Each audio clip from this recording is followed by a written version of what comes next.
Ama naming nasa langit, maraming salamat sa taong nakikinig ngayon. Nakikita mo ang kanyang puso. Alam mo ang bawat bagay na nagpapabigat sa kanyang isip. Alam mo ang bawat luha na walang nakakakita. Alam mo ang bawat panalangin hindi pa niya nasasambit.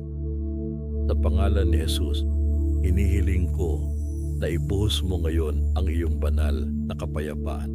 Punuin mo ang kanyang puso ng iyong presensya. Palayain mo siya mula sa takot.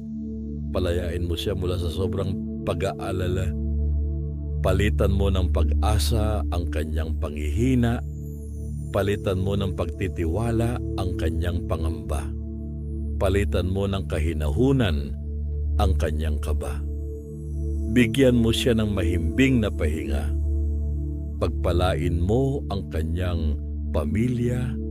Pagpalain mo ang kanyang tahanan. Pagpalain mo ang kanyang kalusugan.